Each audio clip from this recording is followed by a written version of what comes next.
Assalamualaikum warahmatullahi wabarakatuh. Sampurasun kasadayana murang kali kelas 8. Kumaha dararamang?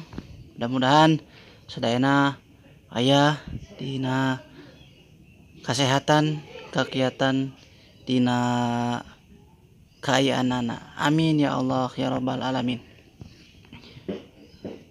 Katepang deui sareng Bapak Eldi Kustian di pembelajaran bahasa Sunda kelas 8.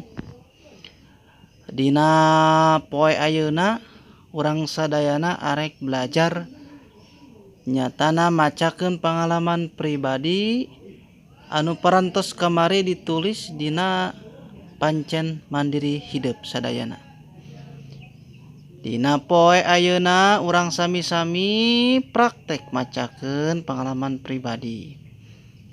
Mungsa teu acana urang sadayana belajar teras ningali contoh kumaha carana macakeun pengalaman pribadi, urang sami-salami heula ngadoa ka Gusti Allah ku membacakan doa saat acan belajar.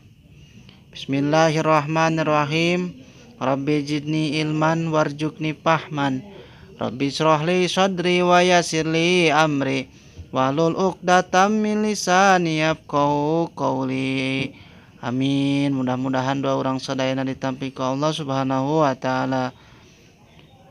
Barudak kelas 8 wilujeng nyakseni ieu contoh dina macakeun pengalaman pribadi.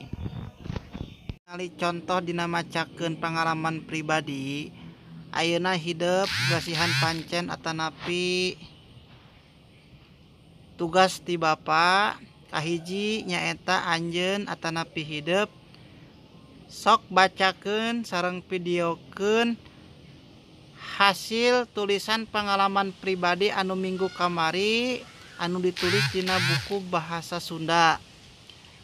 Teras anu kadua hasil videona kintunkeun ka grup Google Classroom. Nah, anu katilu upami anjeun gaduh channel di YouTube, mangga video hasil videona kirimkeun ka channel YouTube anjeun. Saatos eta nembe linkna kirimkeun ka Bapa. Etanya barudak tugas ti Bapa, sok mangga kerjakeun. Barudak kelas 7 anu ku Bapa dipikadeudeuh tur dipikanyaah.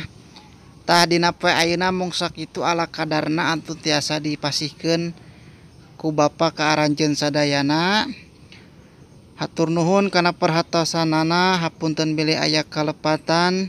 Hai urang sami-sami wae tutup ku membacakan doa kafaratul majlis. Subhanakallahumma wa bihamdika asyhadu alla ilaha illa anta astaghfiruka wa atubu ilaik. Wassalamualaikum warahmatullahi wabarakatuh.